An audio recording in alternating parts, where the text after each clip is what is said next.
네, 98주년 3.1절인 오늘 서울 도심에서는 박근혜 대통령 탄핵 찬반 집회가 대규모로 열릴 예정입니다.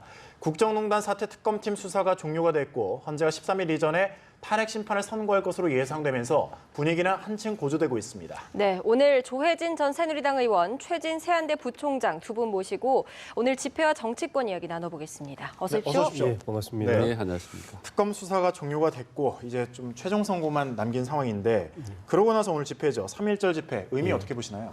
예, 좀 전에 방송국으로 오면서 예. 광화문에 이제 버스 차들이 줄지어 있고 또 이제 여러 사람들이 모이는 걸 봤는데 이렇게 3.1절에 완전히 서로 반대편의 생각을 가진 사람들이 이게 거의 같은 장소에서 행사를 하는 거는 제가 보니까 1946년도 해방 직후에 예. 그 모스크바 삼상회의에서 그 신탁 통치 결의했을 때 찬성하는 그 신탁 통치 찬성하는 좌익 측하고 반대하는 우익 측이 별도로 3.1운동 그 저 기념 3.1절 기념식을 했던 예. 이후로는 거의 처음이 아닌가 하는 그런 생각이 들어서 뭐 충돌 가능성도 걱정이 되지만은 그 이후에 이런 식으로까지 이렇게 갈등하고 대립하고 하는 것이 그 헌법재판소 탄핵 결정 선고 이후에 더 걱정스러운 상황이 벌어지지 않을까 하는 그런 나라가 걱정스러운 그런 상태입니다. 네. 네. 부총장께서도 한 말씀 해주시죠. 그러니까 뭐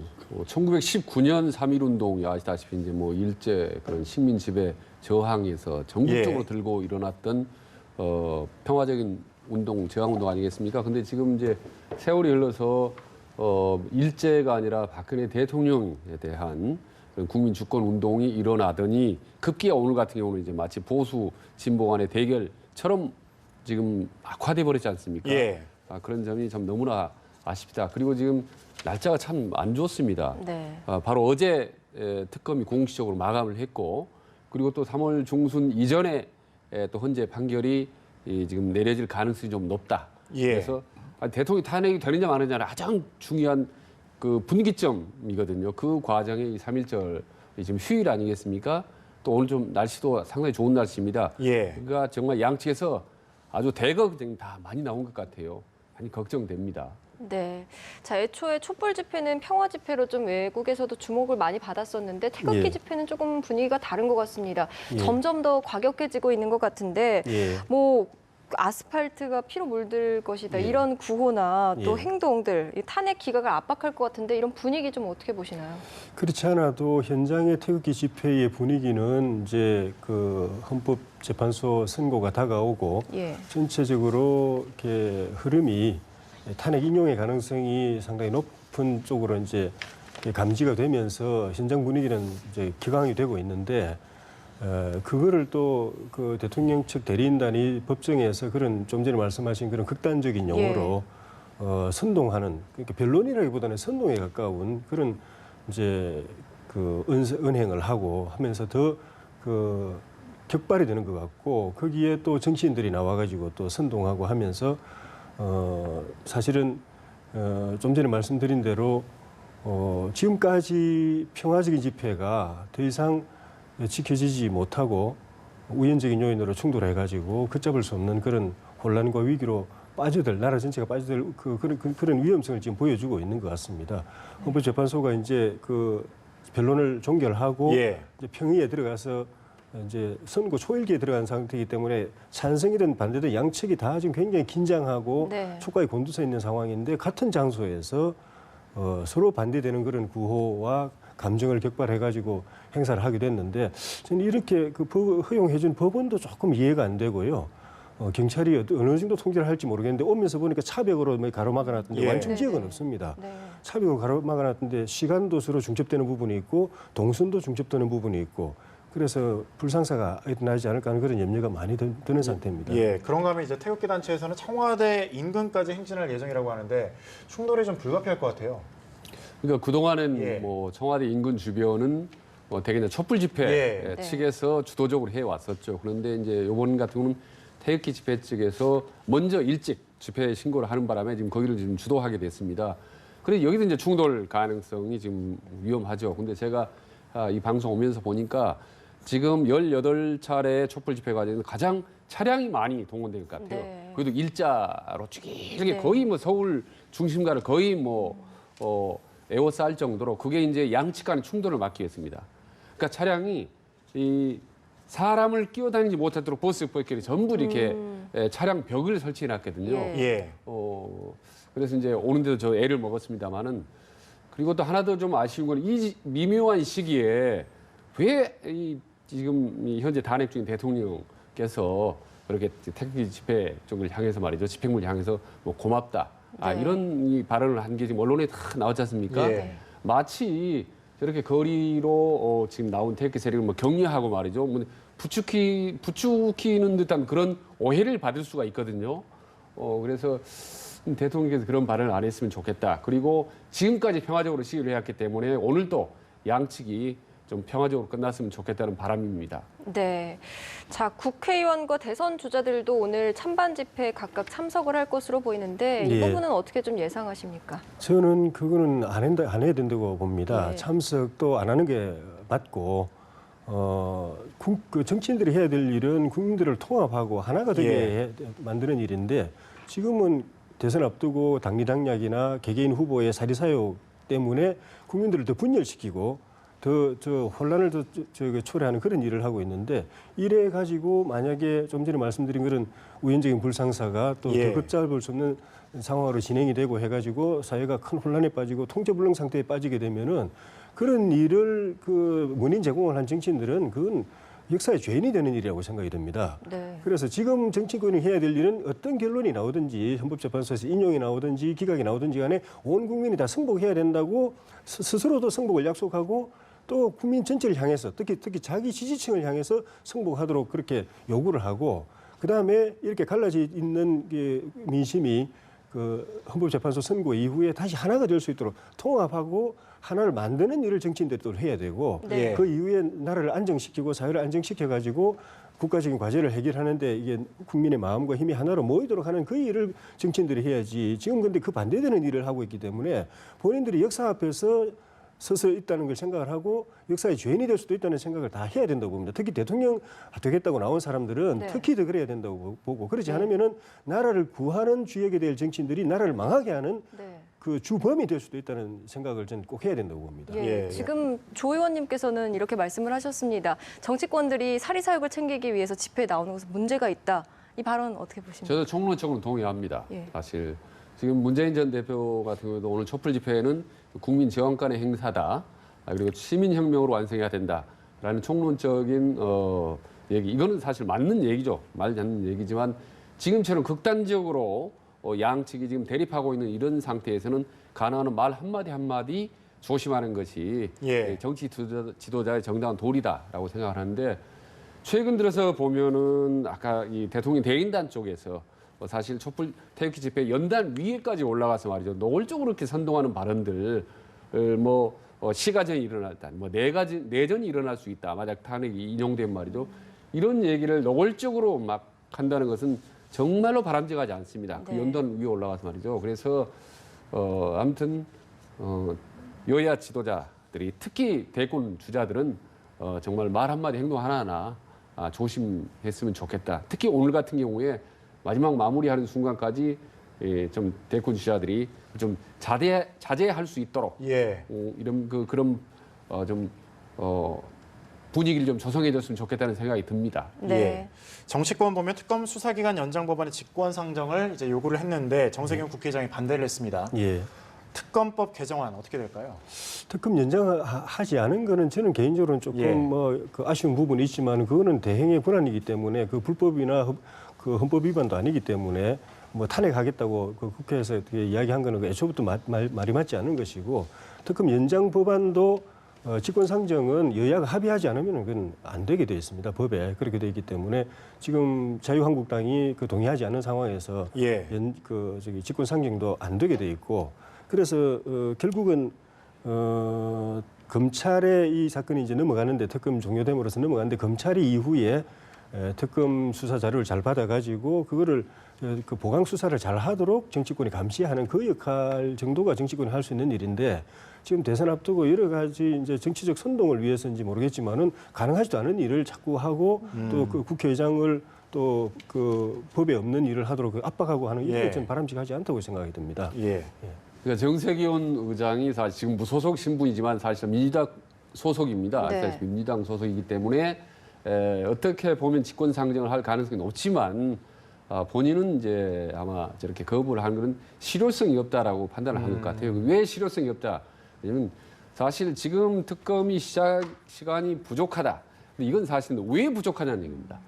할 일을 못할 정도 시간이 촉박한 게 아니라 사실은 그동안에 대통령실에 했던 증인들이 철저하게 비협조적이기 때문에 시간이 없었는데 연장이 된다고 해서 대통령이 대면 조사를 하거나 청와대 압수수색이 이루어지거나 이렇게 실질적으로 얻을 효과가 별로 없을 것이다. 앞으로도 계속 비협조적일 것이기 때문에 기간이 늘어나더라도 지금과는 크게 상황이 달라지지 않을 것이다. 이렇게 판단한 것 같습니다. 예. 네. 자, 최종 선고를 앞두고 있죠. 탄핵 심판으로 주제 넘겨볼 텐데요. 이제 탄핵 심판 기준은 인용, 기각, 그리고 예. 각하입니다. 예. 먼저 인용이 됐을 때부터 생각을 해보면 이제 박 대통령 헌정사상 처음으로 파면의 불명예를 안게 되겠죠. 예, 이후의 그렇습니다. 상황 어떻게 될 거라고 예상하십니까? 우리는 역사상 이제 처음 있는 일이기도 하고 네. 만약에 3월 13일 이전에 그 탄핵이 인용이 된다고 한다면은 그걸 전제한다면은 박근혜 대통령의 임기가 지금 열흘 정도밖에 네. 안 남아 있는 상황인데 인용이 되면은 이제 그 날짜로 바로 대통령 이제 그 권한이 이제 정지되기 때문에 권한뿐만 아니라 이제 대통령직이 이제 파면되는 거기 때문에 예. 청와대에서 이제 나오시게 되고 개인, 사인, 이제 일반 국민의 신분으로 돌아오는데 그럴 경우에 이제 특검 수사를 이어받은 검찰이 수사 대기를 하고 있는 상태거든요. 원래 특검으로 오기 전에 검찰이 수사를 하면서 대통령 대면 조사를 시도하다가 안 됐었던 적이 있기 때문에 그걸 이어서 대통령 수사에 착수할 가능성이 많고 그럴 경우에 구속까지 할 것인가 말 것인가는 또 검찰의 판단도 있고 그 당시 국민의 정치적 그 여론 그런 것도 좀 영향을 줄 것이라고 봅니다만은 그 가능성 그 신병을 확보해 놓고 네. 수사할 가능성도 저는 있다고 보여지고 그거는 그 만약에 일부에서 이야기하는 것처럼 선고 전에 탄핵 네. 그 헌법재판소 선고 전에 대통령이 스스로 하야할 가능성이 이야기 일부 나오고 있는데 그렇게 되더라도 그 이후에 진행되는 수사 관련된 절차는 거의 유사합니다. 네. 예. 그래서 그 이후에 또 다시 국론이 분열되고 또 찬반 간에 대립하고 하는 그런 대통령 수사를 중심으로 네. 해가지고 그런 일들이 벌어질 것이 좀 걱정이 많이 됩니다. 예. 예. 그러니까 역시, 예. 탄핵이 인용되면 파면 바로 역사적 죄인으로 어떻게 보면 낙인시키는 겁니다. 그 순간 아까 말씀한 대로 청와대 짐 싸는 거고요. 그리고 바로 이제 경호를 제외한 나머지 의전은 완전히 박탈당하는 겁니다. 이를테면 4명의 보좌관 비서진을 쓸 수 있는 것들 그리고 70%에 해당하는 어떤 연금 이 모든 것이 이제 동결되는 것다 중단되는 거죠. 네. 그리고 일단 대명천지에 얼굴을 들고 다닐 수 없는 신세가 되는 겁니다. 예. 그런데 이 부분을 이제 정치적으로 역으로 해석하는 사람도 있습니다. 왜냐하면 이렇게 돼서 비참한 신세가 되면 오히려 동정심이 발동을 해서 나중에 대선에서는 보수 진영을 결집시키고 그것이 여당 후보를 유리하게 할 수 있다라는 이른바 탄핵의 역설 이런 얘기도 나오죠. 예. 그러나 그럼에도 불구하고 일단 탄핵 인용되면 그 순간 정말 비참한 역사의 죄인이 되는 거죠. 공식적으로. 예. 역시 인용됐을 때를 가정했을 때 예. 황권한대행이 대선 후보로 나설 가능성, 한국당에 입당을 해서 그 가능성은 어떻게 보십니까? 저는 그 높지 않다고 봅니다. 일단은 지금 이 사태에 오기까지 황 대행이 법무장관하고 또 국무총리를 하면서 이래저래 이제 책임이 있다고 많은 사람들이 생각하고 있는 상황인데 그리고 또 자기를 법무장관과 총리로 임명해준 대통령이 말하자면 불행한 상황에 처한 거 아닙니까? 예. 그걸로 인해서 초래된 이런 대선 상황을 자기는 이제 대통령이 되겠다고 나선다는 것이 이게 또 그 사리나 정서에 안 맞다 하는 것도 있고 지금까지 어쨌든 간에 조기 대선을 전체적으로 관리하는 관리자의 역할, 심판의 역할을 맡아오던 분이 갑자기 이제 또 선수로 뛰겠다고 하는 것도 이 공정성에도 문제가 있고 또 최근에 보면은 한때 황대행의 대망론에서 이제 쭉 여론이 오르다가 좀 정체되거나 좀 하락하는 것도 예. 본인이 아마 고민하는 그런 부분이 될 것 같아요.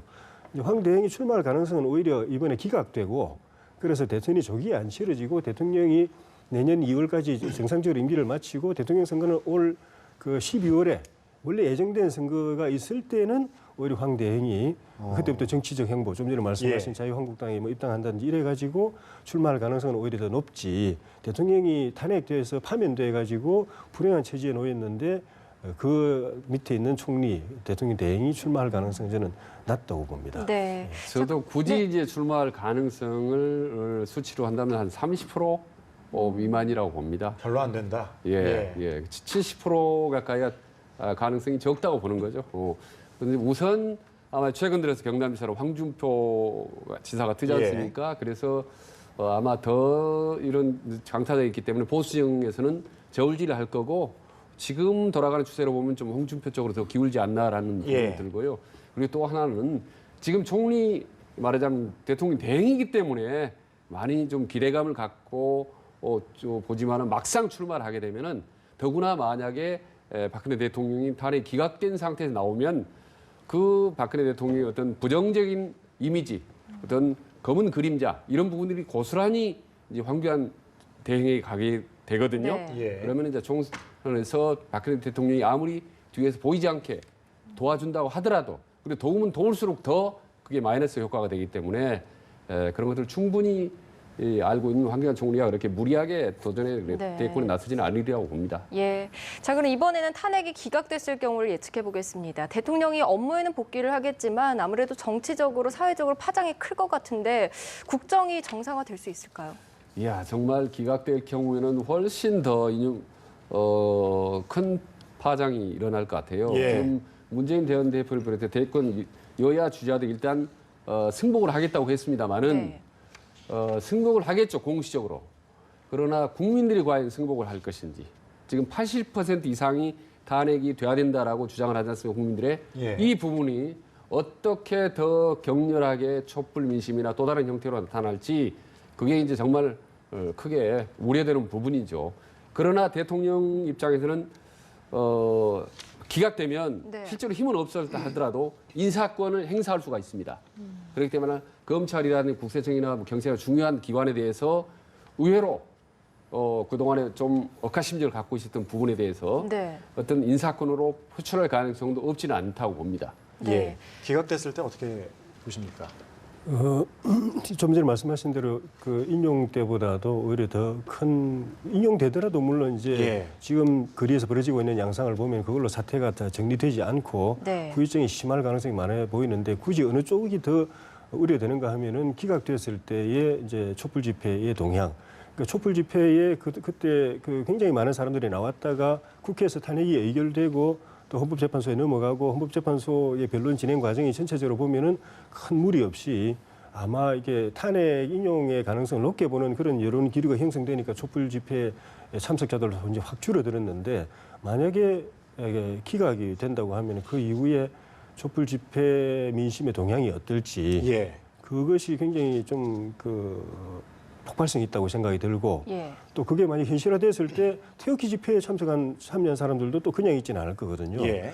그쪽은 이제 기각이 됐다고 한다면은 그 목적이 달성됐기 때문에 동력은 뭐 그렇게 크지 않을지 모르겠지만은 또 이제 이렇게 반발의 작용이 있을 것이고 그래서 굉장히 어려운 상황이 오지 않겠는가. 그리고 대통령은 이제 복귀하시겠지만은 그동안에 사실 크고 작은 상처를 많이 받았다고 볼 수 있거든요. 예. 예. 이제 수사 과정이라든지 근데 이제 그 상처를 많이 받았고 또 대통령과 관련된 최순실 씨 뭐 또 그 김기춘 실장이나 이런 관계도 관련된 분들이 지금 수사를 받고 있거나 또 재판이 진행됩니다.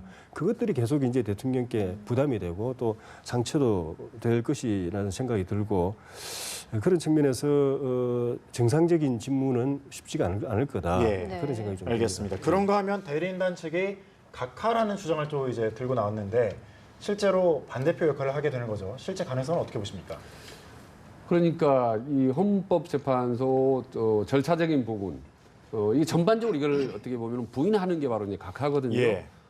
그래서 저는 이제 그 가능성이 없지 않다고 봅니다. 만약 이게 이 인용이 되는 쪽으로 분위기가 갈 경우에 각하라는 카드를 던져서 이후에 탄핵 이후에 이 전체를 어떤 승복하지 않는 그런 명분을 삼기 위한 것이 아닌가라는 얘기를 듭니다. 그래서 최근 예. 들어서 헌법재판관 9명이 제대로 세워지지 않은 거는 이거는 이 다시 재심의의 어떤 네. 요건이 된다. 뭐 이런 얘기들이 많이 나오지 않습니까? 이런 여러 가지 이 툭툭 던지는 대통령 변호단체 얘기가 추후 불복을 위한 어떤 명분 쌓기가 아니라라는 부분이 이제 좀 의심이 좀 가는 부분이죠. 네. 예. 자, 조 전 의원님께서 어떻게 보세요? 만약에 그 탄핵 예. 각하를 재판관 2명이 하면 예. 나머지 1명만 기각표를 던져도 기각이 된다 이런 주장인데 그렇죠. 가능성이 있다고 보시나요? 그런 사례가 없지는 않습니다. 그러니까 네. 변론을 다 끝내놓고 나서 최종 판결문에 쓸 때 어떤 뭐 재판관은 기각이라고 어떤 사람은 각하라고 하긴 하는데 그건 예. 사례에는 안 맞습니다. 네.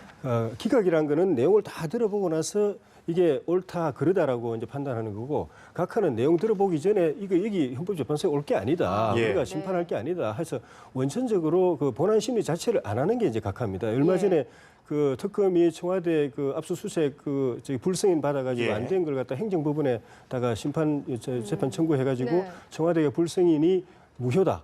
또 그 전에 또 그 효력 정지 가처분 내려달라 이렇게 했을 때 행정법원이 그 내용은 안 들여다보고 청와대 불승인이 뭐 잘한지 못한지 안 볼 필요도 없다. 이 특검은 정부 기관이기 때문에 정부 기관이 다른 기관을 향해서 이런 소송 제기하는 거는 이게 법이 요건에 안 맞다 해서 아예 심리도 안 하고 이제 잘라버렸지 않습니까? 예. 네. 그러니까 그런 게 만약에 헌법 재판관 중에 1명이든 2명이든 이거는 요건 자체가 안 된다. 우리가 심리할 필요가 없다라고 생각하는 분이 있다면은 원론적으로 말한다면은 90일 전에 이게 심판 들어가기 전에 예. 그 주장을 했어야죠. 아, 네. 근데 우리가 물론 이제 다 보도되는 건 아니니까 뭐 그런 사실이 있어도 우리가 모를 수도 있지만은 보도상으로 보면은 아예 애초부터 이거는 우리가 헌법재판소에 올 일이 아니고 국회에서부터 뭐가 잘못된 거기 때문에 우리가 심리하면 안 된다라고 주장한 재판관은 없었던 것 같아요. 그래놓고 심리 다 해놓고 나서 끝에 가서 이건 애초부터 심리 다 했으면 끝에 가서 네. 기각할 거냐 인용할 것만 주로 결정하는 거지 이거는 그 심리할 가치도 없는 거였다라고 절차부터 국회에서부터 잘못됐다라고 말하는 재판관이 나온다면은 좀 이상한 거죠. 그래서 그 가능성은 좀 높지 않다고 봅니다. 알겠습니다. 말씀 여기까지 듣도록 하겠습니다. 조혜진 전 새누리당 의원, 최진 세한대 부총장이었습니다. 고맙습니다. 고맙습니다. 고맙습니다.